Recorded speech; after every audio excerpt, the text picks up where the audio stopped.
Our next speaker is Ms. Julie Spurgetis. Ms. Spurgetis is a nurse navigator with the St. Louis University Sisters of St. Mary Health, or SSM, where she is the study coordinator for the International Early Lung Cancer Action Program. To her credit, Julie doesn't just talk about things we should do when it comes to cancer, but she actually puts literally her foot to the ground to get things done. In 2024, she and her little dog, I'm not certain how much the dog was willing to participate in this, but nonetheless, she and the dog walked 30 miles as a fundraiser for the American Cancer Society. Kudos to the dog, and thank you very much. Julie's going to talk to us a little bit about lung cancer navigation programs and the comprehensive support of what the Nurse Navigator does, because we've heard a little bit about those folks, those very, very important folks earlier before. Julie, please. Thank you. Hi, thank you so much for coming out. It's impressive because you are getting information to self-advocate for yourself, and we have to, throughout anything, advocate for ourselves. So thank you, thank you, thank you. Is that better? Okay, I am not an IT savvy individual, so because of that, my slides could not slide over. So I'm going to use my slides to talk. Okay, so I'm a nurse. I've been a nurse for 40 years. Okay, this is my teary part. I got into nursing because my grandma had cancer. Now, as you know, we love our grandparents desperately. And you remember big hugs and Hershey chocolate, and you could put as much sugar in tea as you wanted, so much that it wouldn't dissolve. So I knew when I was young, nursing is what I was going to do. So I got into nursing. Been there 40 years. Been an oncology nurse working with cancer patients for the majority of that. I went and did some management. Oh, I don't recommend it. And I am back doing what I love, taking care of patients with cancer, because I know I can make it the best possible experience. Yeah, I'm teary. Maybe I was the person to get. No, but the whole thing about navigating is making sure that you get the best possible experience you can possibly get. And that's what navigators do for you. I haven't talked about my grandma in a while. Okay, so let's chat. So you heard of the statistics about lung cancer, and here's what I want you to know. Lung cancer can be cured. Lung cancer can be cured. Lung cancer can be cured. Do not, and I know that stigma is out there, oh, I have lung cancer, I'm going to die. Oh, not if we can help it. So stage 1, 2, and 3 lung cancers can be curable. Unfortunately, stage 4, it's usually, but not always, but usually not survivable. But there's things we can do palliatively to make people as comfortable as possible. And there's immunotherapies. Dear Lord, my mom just had one this week that are doing incredible things. So if you take anything back from me, know that I love my grandma. And lung cancer screening saved lives. Okay, let me find my slides now. Now I gotta. I want to thank Jessica Smith, a collaborative nurse navigator who works with me at SSM Health. And she prepared my beautiful slides, and I'm so disheartened that you don't get to see them. Okay, lung cancer, as you know, is not only a physical battle, it's also a mental. And as my colleague said earlier, you know, there's this horrible stigma. Every one of my patients with lung cancer who have smoked, all right, let's say 95, have said to me, you know, it's my fault I smoke. No, it's not. Remember Doris Day and whatever that person's name, smoking in the movies? How about those billboards? How about radio advertisements? And what about, and when a lot of people started, that was the thing. And the advertisement for pregnancy, oh dear Lord, I've never heard that one, but that's deplorable. And nowadays, let's talk about what's going on. The African American community, you can't walk into a gas station without menthol signs and, girls dressed up smoking cigarettes, which I don't think you're supposed to be able to do anymore, but a lot of people are doing it, which I don't think they're supposed to be. Okay, my lock went on. Okay, so if you have lungs, you can get lung cancer. That's what you need to know. Okay, cigarette smoking, we know, increases the risk. What about radon? Radon is the number one reason non-smokers get lung cancer. So if your house hasn't been checked for radon, you need to do it. This is a lovely device. I have no idea how much it costs, but I can tell you most of us can't afford it. This is what you can afford. The state of Missouri did, unfortunately, their money's ran out, will provide a free radon detector. It's just a little flat disc. It has charcoal in it. You put it in the lowest level, non-drafty from maybe 48 hours, and then you send it back in the envelope that's provided. These screenings, and maybe every state offers these free screening tests. I can only speak to Missouri. You can find them on Amazon. Now, here's what you need to know about that. Amazon has screenings advertised for $8.99. Woo, that's a steal. No, it's not, because then they charge you $25 to $30 to process it at the lab. So if you're looking for one on Amazon, make sure it includes the test as well as the lab and get the best deal. I think I was able to find one for maybe 25 being the lowest, but look, make sure that you're not getting something pulled over your eyes with that delicious looking $8.99 one. Okay.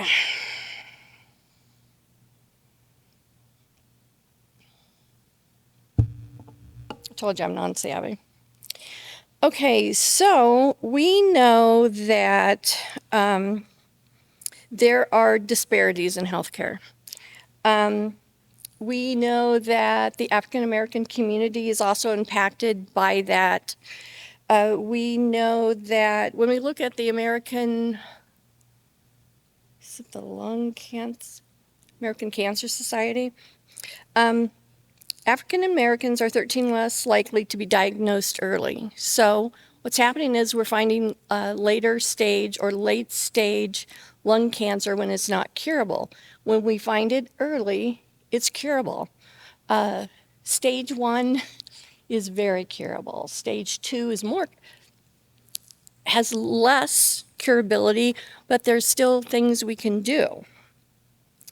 We know that 19% of the African American community are less likely to receive surgery.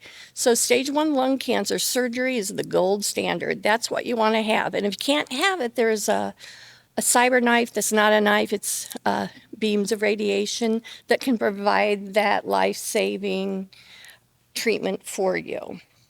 We know that 11% of African Americans are less likely to receive any treatment, and that could be for a variety of reasons. Now, one of them has to do with mistrust of the medical community.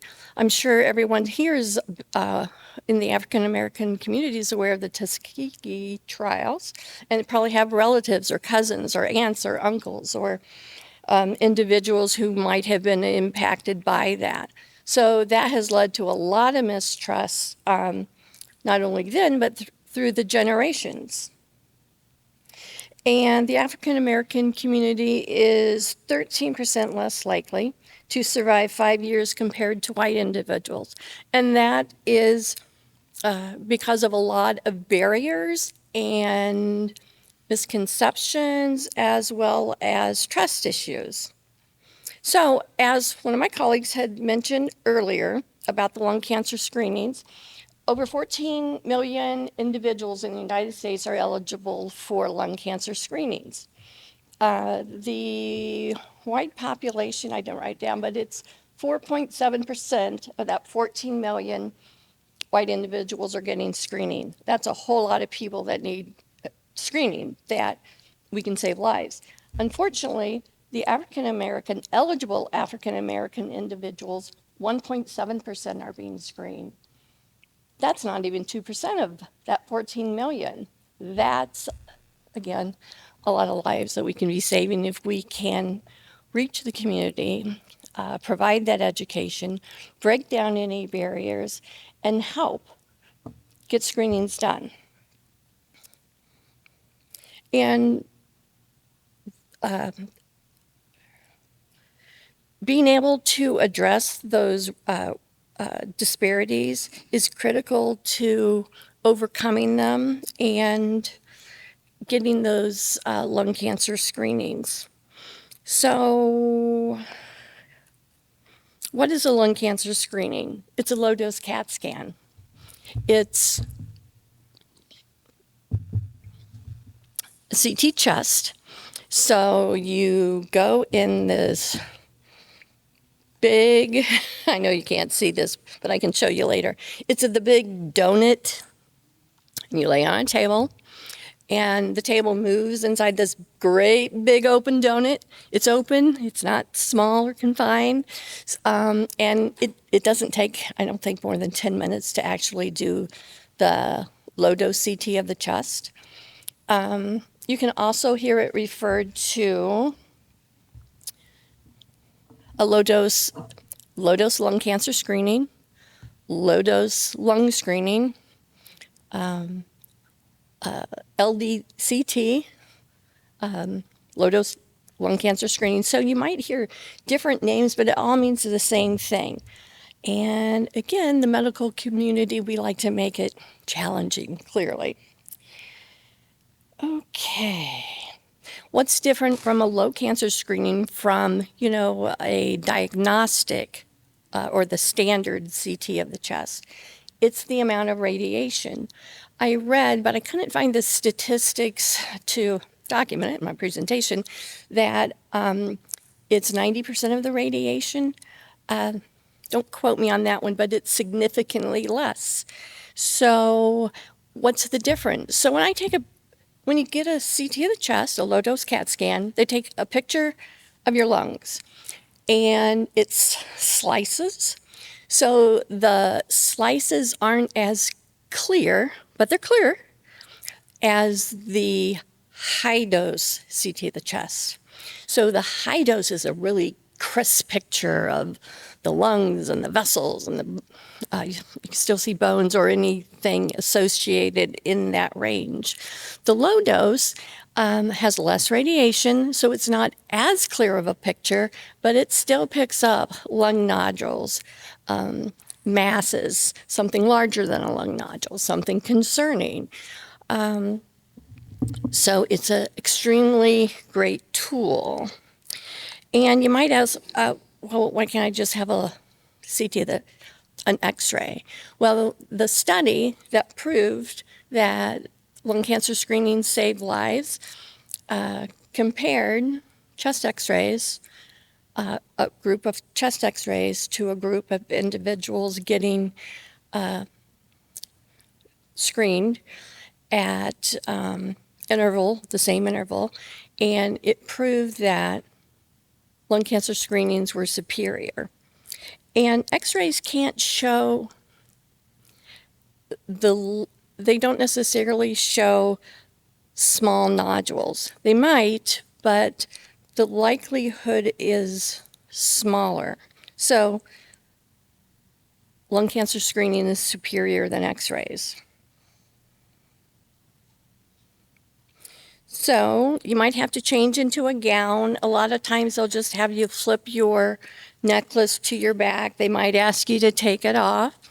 One of my hospitals, you don't even have to change in the gown. For men and women, they will just perform the screening. Quick and painless. There's no prep, nothing you have to do the day before, the day of, or afterwards. So the benefits of screening, we talked about them. We can find early stage lung cancer and cure. That's why we want to do this. And who should have a lung cancer screening? Anyone who is high risk. Okay, so who's high risk? High risk are individuals who have smoked a 20-pack year history. So 1 pack of cigarettes a day for 20 years, a half a pack of cigarettes for 40 years, or any combination of math to get you to that 20-pack year history of cigarette smoking. Only cigar smokers, at this point, they are not included. So we are looking at cigarette smokers. Okay, is this covered by my insurance? Probably. If you have CMS, Medicare, Medicaid, yes, 100%. You need a pre-auth, and you have to meet all of the CMS mandated things. That includes a doctor's appointment with a counseling shared decision-making visit that's documented in that medical record, as well as when they have to order the test with the correct ICD-10 codes. So it's a process. Medicare likes to make things fun. Now, commercial insurances,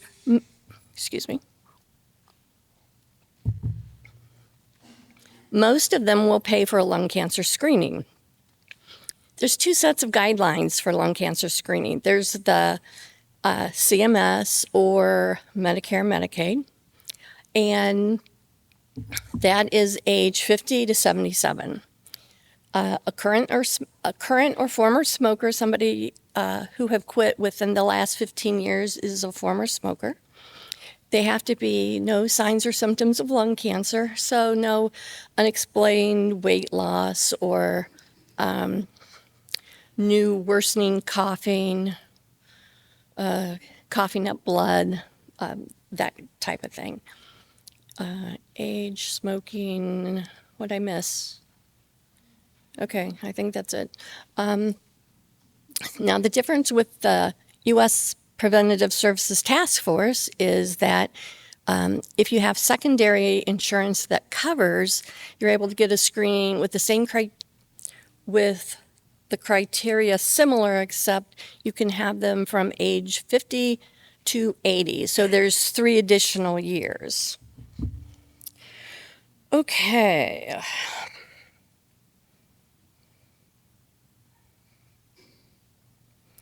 And pre-authorization is required with some insurances, but not all. So I kind of need to know if your insurance needs one or not. Okay, how do you get a lung cancer screening? So CMS requires that you go to a provider, a nurse, NP, pulmonologist, and they have to see how you are, assess your smoking history. Here's what you need to know about your smoking history. Please be accurate. So I can tell you that when I talk to people about their smoking histories, and when doctors talk to patients about the smoking histories, sometimes they're not honest because of stigma. It's embarrassing. You know, I hate to tell somebody I started at 14, but one of the things, the honesty will help get the screenings that you deserve. So please be honest. That counseling shared decision-making visit needs to occur and be documented in the doctor's medical record. And I work at SSM.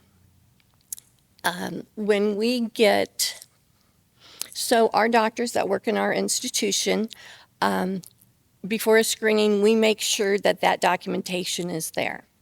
If it's a non-SSM provider, when we get the order, we make them send us that documentation that has it in it, just to make sure it's done. And we provide education with non-SSM providers of what do you need to know? What do you need to do? Because we don't want any patients not getting screenings, and we want it paid for as a preventative, your preventative benefits, just as a colonoscopy for all of us and mammograms for women. So they write the order and then it can be scheduled. Okay, so risk and harms of screening. I have a piece of paper back there that has those on it, but I'm just going to review a couple. So a false positive result, what does that mean?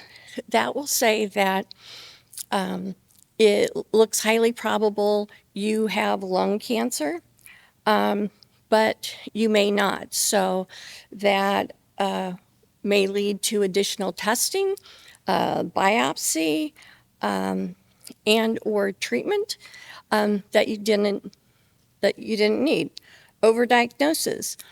So there's this, some cancers are detected, and we know they're cancers. And through research, we know that some of these lung nodules, they call them indolent, and that means slow growing and would probably never harm a person in a lifetime because they are so slow growing. We don't know the percentage of those. We hate to assume that anything is indolent because if it comes back cancer, it's cancer. But we know that that's a phenomenon that we need to know more information about, and people are doing studies. And we will get more information. Radiation. So we know that radiation isn't good for you. And I saw you move. We're cognitively aware that of the radiation doses that you're getting, stress and anxiety. So any of those things I listed can cause stress and anxiety that impacts you. So those are things that we have to talk about, and the doctor or provider will talk to you about those. So you know. What happens after a lung cancer screening? Somebody will get back to you about those results. So at my facility, we send a letter to every individual about every lung cancer screening that you have. And it will either say that it's LRADS 1, LRADS 2, 3, or 4. And LRADS 1 and LRADS 2, we just say that you need to follow up in a year. LRADS 3 and 4, we get a letter that says you need some additional testing. So generally, your doctor's office will call you. If you haven't heard from them in 2 days, I would call them. And if you're at SSM, we send you a letter. I'm sure Siteman does the same thing. I'm sure BJC does the same thing.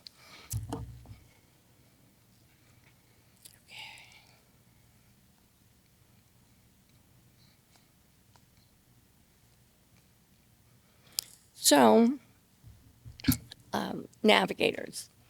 So, the navigators are here to help you through a process. When lung cancer or any cancer is diagnosed, there's generally a navigator to help with scheduling, transportation. We assess for barriers.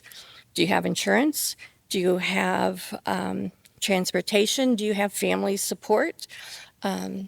We look at a gamut. Are you able to pay your bills? Can you get heat? So we help. And socially, is your family here? Is your family supportive? Do you have friends? Do you have a church community that, you have loved ones there? It doesn't have to be your family. We all know that. So we help with that and make sure that you get the best possible care when you're diagnosed with lung cancer as you can possibly get. Okay. I'm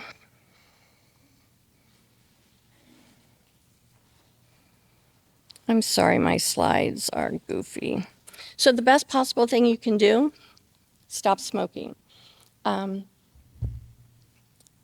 Stop smoking, get a lung screening if you're eligible, get a radon kit, regardless of whether you smoke or not, because we know that non-smokers with high radon levels in their house can develop lung cancer. And what about if you're in a house that you're smoking and it's high radon? That's kind of a double whammy. So get your house checked. 2 minutes.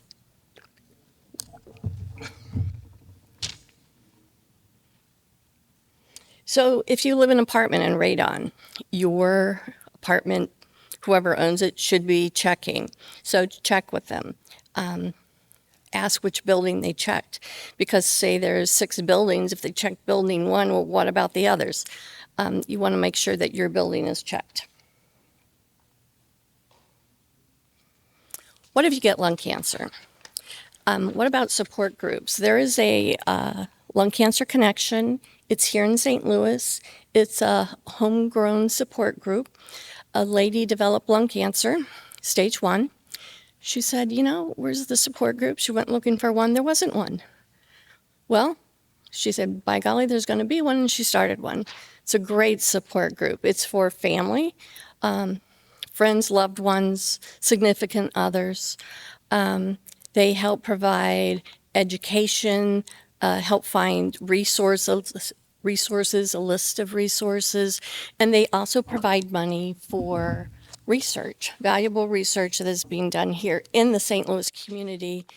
I think it's at WashU, maybe it's Siteman, it's one of those. Okay, I found this on the web for research. All right, that's it. Thank you so much.